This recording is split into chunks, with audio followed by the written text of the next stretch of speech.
Hello everyone, welcome back to UXIS. In this series of Constitution in 30 days, today we will cover the state government part, यानी कि state executive के बारे में और legislatures के बारे में हम समझेंगे। तो सबसे पहले आपको समझना होगा कि स्टेट एग्जीक्यूटिव का पार्ट कौन कौन सा ऑफिस होता है। सबसे पहले the most important office is the governor, the chief minister and the council of minister. लेकिन इसमें भी लेजिस्लेचर को हमें समझना इंपॉर्टेंट होगा बिकॉज जैसे कि सेंटर में लेजिस्लेचर बाइकैमरल होता है, लोकसभा और राज्यसभा। उसी प्रकार स्टेट में भी ऐसा प्रावधान है। फॉर एग्जाम्पल यूनिकैमरल, यूनिकैमरल मतलब कि जहाँ पे सिर्फ विधानसभा होगी, और बाइकैमरल मतलब कि जहाँ पे विधान परिषद भी होगी। अब विधानसभा और विधान परिषद उस तरीके की बॉडी है जिसे लेजिस्लेटिव असेंबली और लेजिस्लेटिव काउंसिल कहते हैं। फॉर एग्जाम्पल विधान परिषद एक तरीके से राज्यों की राज्यसभा की तरह उसको ट्रीट किया जा सकता है। लेकिन यहाँ पे एक इंपॉर्टेंट बात समझने की ये है कि राज्यसभा परमानेंट बॉडी है, लेकिन स्टेट्स में विधान परिषद सारे ही स्टेट्स में नहीं है।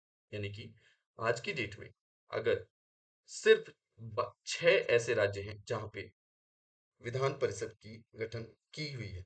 For example Uttar Pradesh, Bihar, Maharashtra, Karnataka, Andhra Pradesh and Telangana.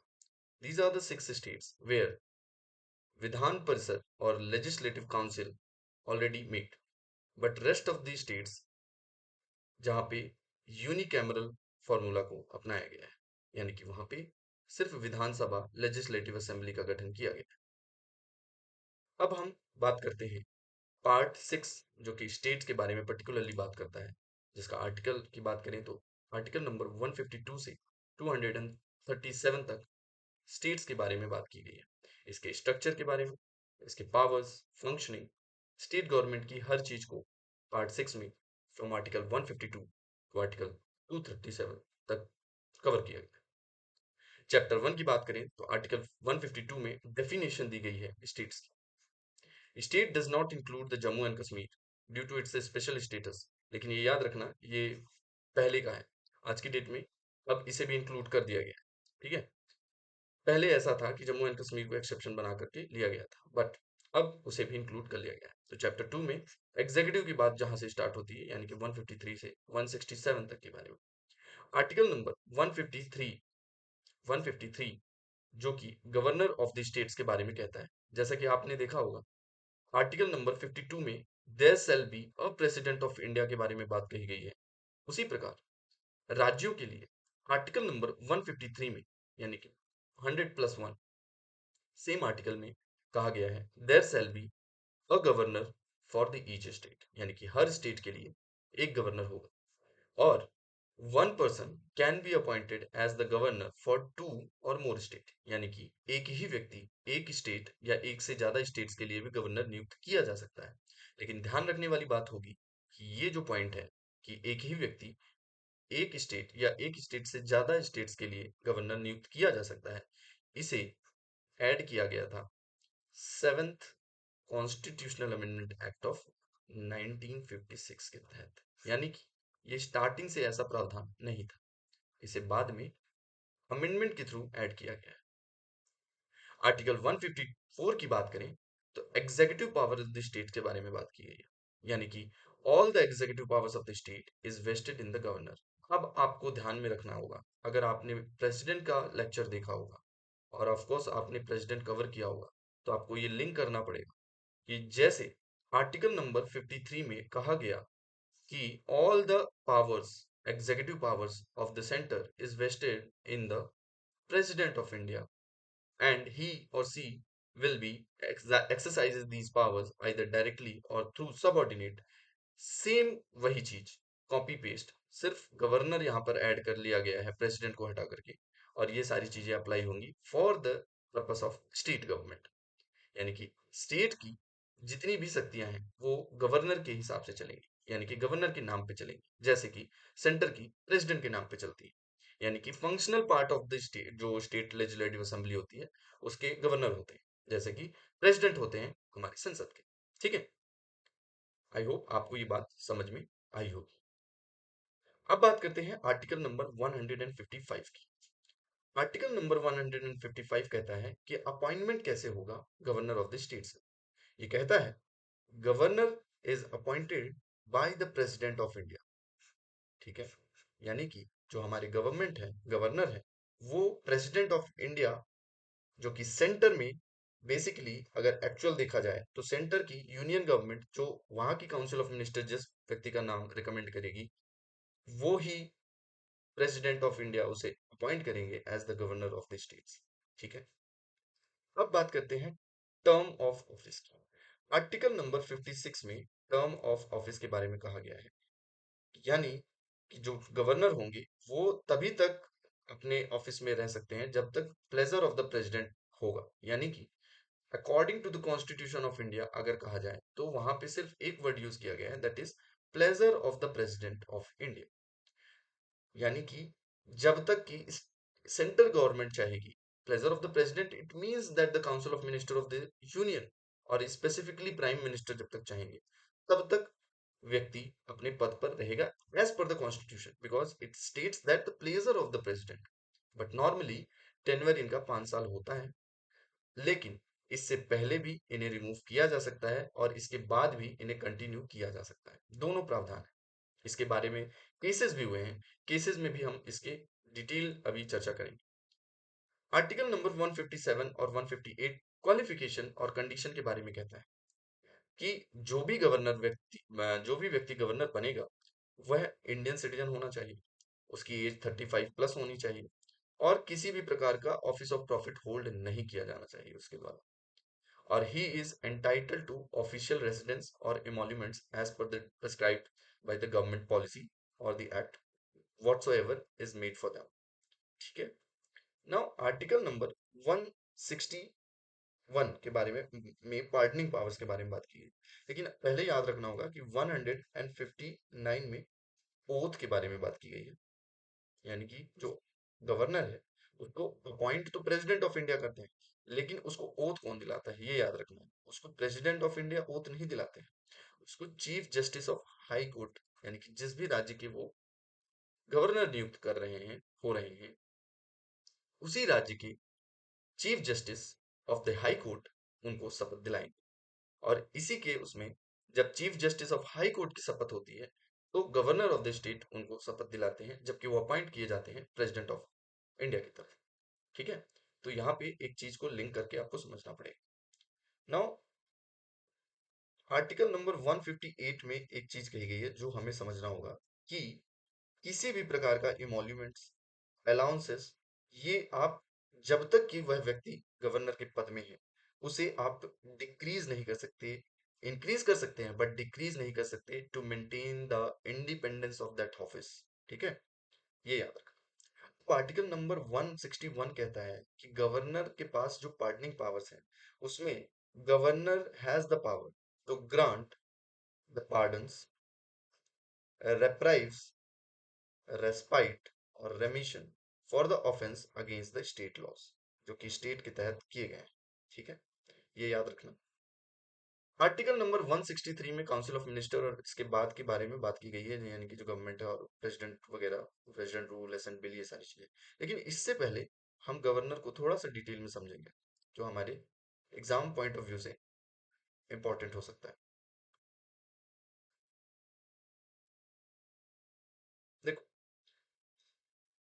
जो सैलरी होती है, सैलरी, वेजेस और other expenditure, other expenditure of governor, ठीक है, सैलरी, वेजेस और other expenditure of the governor, ये चार्ज्ड होती है, charged upon consolidated fund of state, consolidated fund of state, CFS. ठीक है, कंसोलिडेटेड फंड ऑफ स्टेट में चार्ज होती है, ये याद रखना है हमें। आर्टिकल नंबर 164 कहता है कि जो गवर्नर की एग्जीक्यूटिव पावर है उसमें गवर्नर, सीएम और काउंसिल ऑफ मिनिस्टर को अपॉइंट करेंगे। ये हम अभी देखेंगे। लेकिन एक इम्पॉर्टेंट फैक्टर यहाँ पे ये जानना है हमारे हमें गवर्नर के ऑफिस के बारे में कि why did India choose the appointment of the governor instead of elected governor. Like हम चाहते तो गवर्नर को इलेक्ट कर सकते थे, लेकिन हमने उसे चूज किया एज अ अपॉइंटेड गवर्नर ना। Appointment appointment of governor. ठीक ठीक है। क्यों होता है अब इसे हम डिटेल में समझते हैं। देख, पहला, इलेक्टेड गवर्नर, इलेक्टेड गवर्नर पूरी तरीके से डिफीट कर देगा the purpose the purpose of institution of the governor. अब इसका मतलब क्या है? देख, इलेक्टेड गवर्नर डिफीट करेगा purpose of the institution of governor means it should be independent as it represents the constitutional office and not the politics, not the politicized person. Like governor एक संवैधानिक पद है जो संविधान को रिप्रेजेंट करता है इन स्टेट्स, और वहां पर यदि इलेक्टेड गवर्नर बैठेगा तो ऑब्वियसली वह अपनी पार्टी की तरफ लीन होगा, पार्टी के लिए वफादार होगा, और ज्यादातर वहां पे इंडिपेंडेंट जो उसकी स्वायत्तता है, स्वतंत्रता है, वो बाधित होगी। और इसीलिए हमारे कॉन्स्टिट्यूशन मेकर्स ने इलेक्टेड गवर्नर की जगह अपॉइंटेड गवर्नर रखने का फैसला लिया था। एक और इम्पॉर्टेंट बात हो जाती है कि इलेक्टेड गवर्नर जो है ये सिचुएशन ऑफ पॉलिटिकल डेडलॉक पे आप between governor and council of minister जो होते हैं, यानी कि सीएम और काउंसिल ऑफ मिनिस्टर, उसके बीच में एक तरीके से एक ब्रिज का काम करते हैं। और अगर गवर्नर और काउंसिल ऑफ मिनिस्टर एक ही पार्टी से बिलोंग करेंगे, then governor could have not performed on his discretionary function without any kind of biases। और इसीलिए हमारे इलेक्टेड गवर्नर होने का ये जो निर्णय था, इसे कैंसिल कर दिया गया और अपॉइंटेड गवर्नर पद रखने का फैसला किया गया हमारे कॉन्स्टिट्यूशन मेकर्स के द्वारा। ठीक है। एक चीज और इंपॉर्टेंट याद ये रखना है कि governor could have led to a separatist tendencies. Like governor अगर इलेक्टेड होंगे तो वो सेपरेट करे, सेपरेटिस्ट टेंडेंसीज को इंक्रीज कर सकते हैं। Like may have tried to create his own sphere of influence apart from CM और काउंसिल ऑफ मिनिस्टर। तो इसलिए उस पॉइंट को भी ध्यान रखते हुए इसे यहाँ पर अपॉइंटेड गवर्नर रखने का फैसला लिया गया था। अब इसमें एक आपको याद होगा सरकारिया कमेटी बनी थी, है ना, सरकारिया कमीशन। ठीक है। सरकारिया कमीशन जो बनी थी उसने गवर्नर के पद के लिए क्या कहा था वो समझना होगा। 1983 में ये कमेटी बनी थी। इसमें 3 मेंबर्स थे। उन्होंने जब अपनी, बेसिकली ये सेंटर स्टेट रिलेशन के लिए ही बनाई गई थी, तो सेंटर स्टेट रिलेशन में ऑफकोर्स गवर्नर तो एक मुख्य पद आता है। तो उसमें गवर्नर के लिए जो प्रॉब्लम्स निकल करके आई उसको समझना होगा पहले कि ये जो प्रॉब्लम्स थी governor problems with respect to governor. ठीक है। विथ रिस्पेक्ट टू गवर्नर के पॉइंट ऑफ व्यू से, पहला कि जो कोई भी मतलब व्यक्ति है वो फ्रेश हो पॉलिटिक्स में, उसे अपॉइंट करना चाहिए। लाइक अपॉइंट कर दिया जाता है as the governor of the state. Like किसी को किसी की पद, फॉर एग्जांपल यूनियन गवर्नमेंट किसी को चाहती है कि इसको यहाँ से हटाया जाए, और या फिर किसी को सांत्वना देने के लिए भी ऐसा किया जाता है कि कभी कभी उन्हें पॉलिटिक्स से हटा करके उसे अपॉइंट कर दिया जाता है as a governor. So people from the politics being appointed, fresh politics being appointed as the governor, मतलब उनको आगे पीछे कुछ नहीं पता है, उनको भी गवर्नर नियुक्त कर दिया जाता है। तो ये इसकी एक प्रॉब्लम है। प्रॉब्लम की ही बात करें तो दूसरी प्रॉब्लम ये भी आ जाती है कि गवर्नर जो होते हैं वो सेम स्टेट से बिलोंग करते हैं। एक पहले ये भी माना गया था कि सेम स्टेट से, मान लो फॉर एग्जांपल कोई मध्य प्रदेश का गवर्नर है, अब वो उसी स्टेट का हो, सो ऑब्वियसली वो वहां के लिए बायस्ड होगा, ऑब्वियसली, है ना। और एक तरीके से जब गवर्नमेंट, तीसरा प्रॉब्लम, दो दो प्रॉब्लम तो हमने देख ली, तीसरी प्रॉब्लम ये थी कि जब गवर्नमेंट चेंज होती, for example union government change हुई 2014, तो उसमें हो सकता है कि कई बार आपने पूरे होलसम एक साथ पूरे गवर्नर्स चेंज कर दिए सेंटर से स्टेट्स के लिए, फिर governor further given a political positions like आप मतलब गवर्नर का पद त्याग करने के बाद भी आप जा सकते हैं पद में, है ना। और किसी भी प्रकार का कंसल्टेशन प्रोसेस नहीं लिया जाता, यानी कि जो ये कंसल्टेशन का प्रोसेस है स्टेट गवर्नमेंट के साथ, यानी कि council of minister specifically CM की बात करें तो इससे कंसल्ट नहीं किया जाता है while appointing the governor of the state. तो ये भी इसकी प्रॉब्लम है। और किसी भी बैकग्राउंड के होगा, अगर मान लो कोई भी व्यक्ति पार्टी पॉलिटिक्स में फिट नहीं बैठ रहा है, जो कि पहला रीजन मैंने बताया, अब वो उसको सांत्वना देने के लिए, वो चाहे किसी भी बैकग्राउंड का हो, उसे कुछ आता जाता ना हो, लेकिन उसे गवर्नर बना दिया जाता है। तो ये सब चीजों को ध्यान में रखते हुए, ये सब प्रॉब्लम को देखते हुए सरकारिया कमीशन ने कुछ अपनी रिकमेंडेशन दी थी। वो कौन कौन सी रिकमेंडेशन थी वो अब हम समझते हैं। Recommendation of Sarkaria Sarkaria commission, ठीक है, इसे समझो। पहला, ही और सी should not should not be from that state जहां पे उसकी नियुक्ति हो रही है ना। दूसरा, ही और सी शुड बी एमिनेंट पर्सन, मतलब कि एक उचित औहदे का इंसान को बनाना चाहिए जो कि गवर्नर पद को संभाल सके।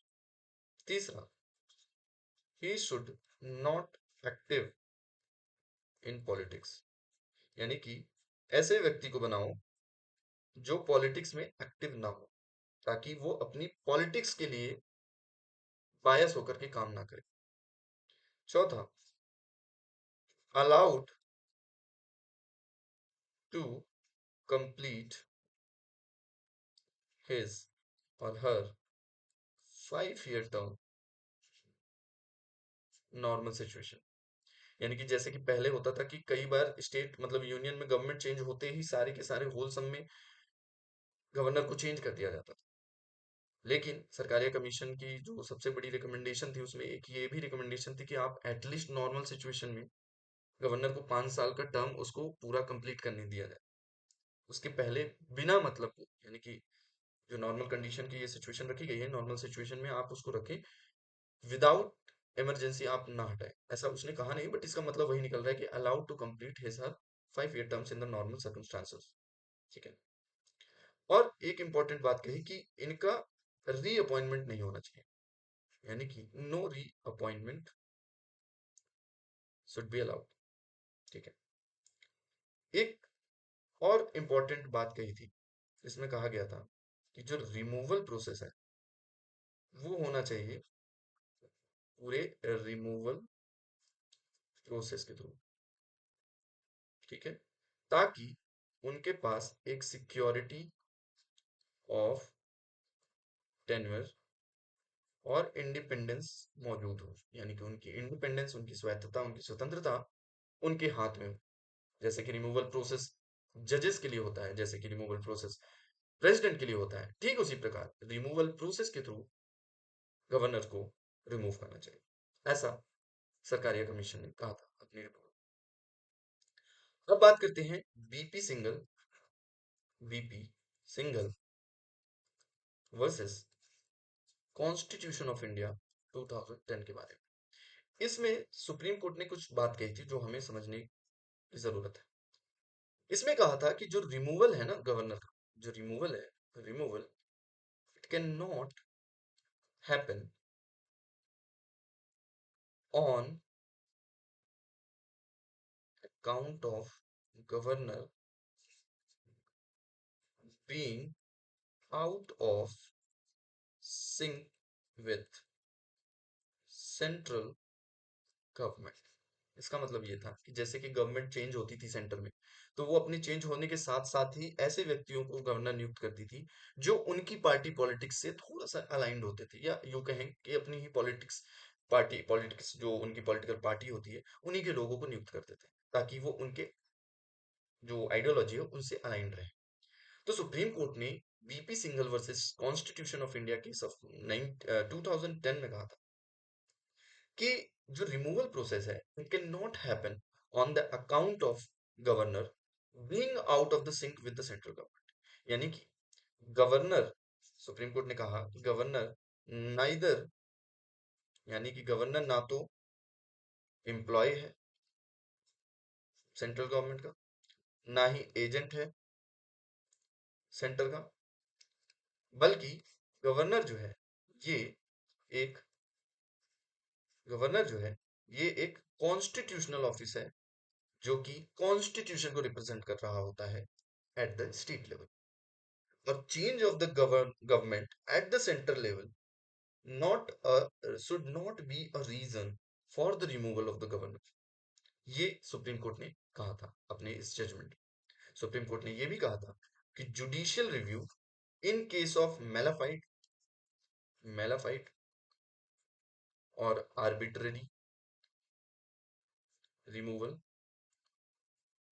ऑफ द गवर्नर के केस में जो जुडिशियल रिव्यू है वो सुप्रीम कोर्ट कर सकती है। बात समझ में आई?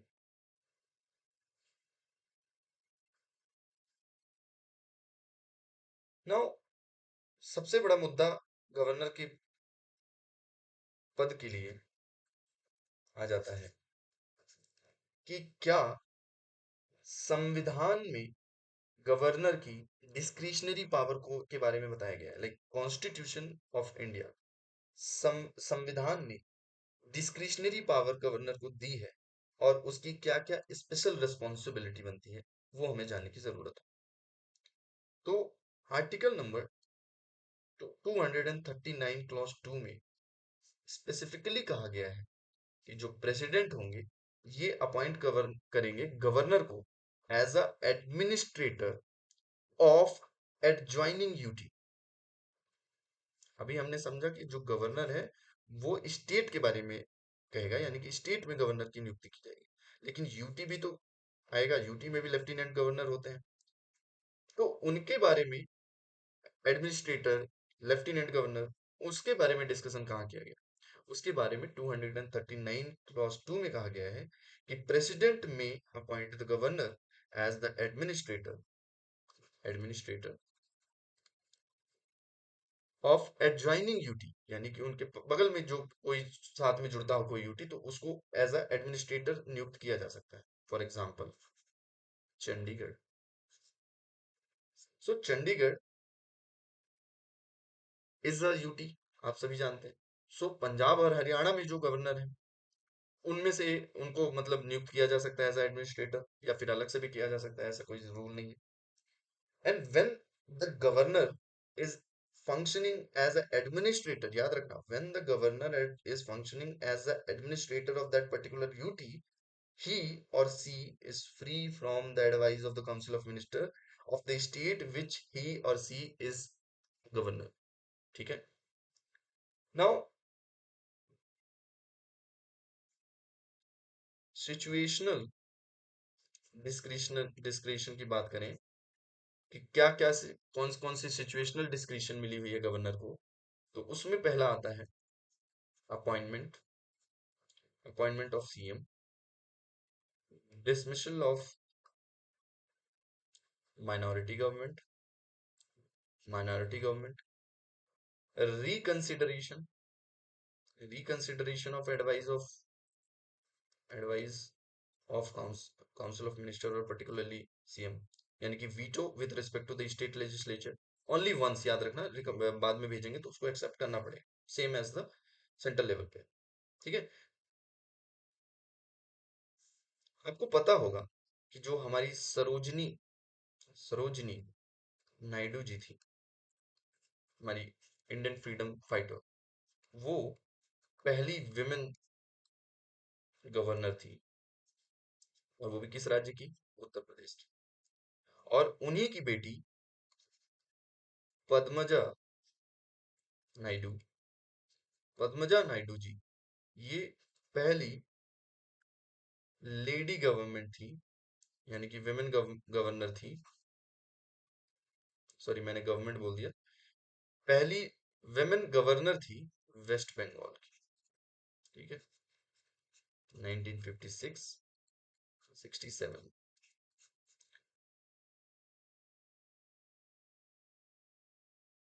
एक इंपॉर्टेंट बात निकल करके आती है, when bill is reserved by governor for the consideration of president. So president के पास तीन ऑप्शन है। कौन कौन से? या तो वो असेंट देंगे, गिव असेंट, या तो वो विथ होल्ड करेंगे, और या तो रिटर्न करेंगे किसे? एसएलए को, फॉर द रिकंसिडरेशन। और if not money bill, if it is again sent by the SLA यानी कि state legislative assembly with or without amendment, then president is not bound to give assent, यानी कि veto power उनके पास होता है, यानी कि there is no time limit, time limit mention in Constitution of India, याद रहेगा। और when bill is passed by state legislative assembly, what the governor has options। Governor के पास कौन कौन से ऑप्शंस होते हैं? पहला, या तो गवर्नर असेंट कर दे बिल को, ठीक है। दूसरा, या तो वो विथ होल्ड कर दे, विथ होल्ड असेंट। तीसरा, सेंट बैक कर दे, sent back for the reconsideration if it is not money bill, but if again sent back by the state legislative assembly और specifically council of minister, then governor has to give assent. ये तो same चीज हो गई। अब एक और power होती है गवर्नर के पास, that he can reserve the bill for the recommendation of president of India, which is not described in the constitution but by the discretion of the governor होता है कि आप किस बेस में आप रिजर्व करोगे बिल को और किस बेस में प्रेसिडेंट के पास ये भेजोगे रिजर्व करके। तो ये सारी चीजें गवर्नर के पॉइंट ऑफ व्यू से इंपॉर्टेंट हो जाती है, जो हमें याद रखने की जरूरत है। अब नेक्स्ट लेक्चर में हम समझेंगे council of minister of the state government, state legislature के बारे में, एंड देन सबसे इंपॉर्टेंट पार्ट में से एक हमारा जुडिशरी सिस्टम, उसे समझिएगा।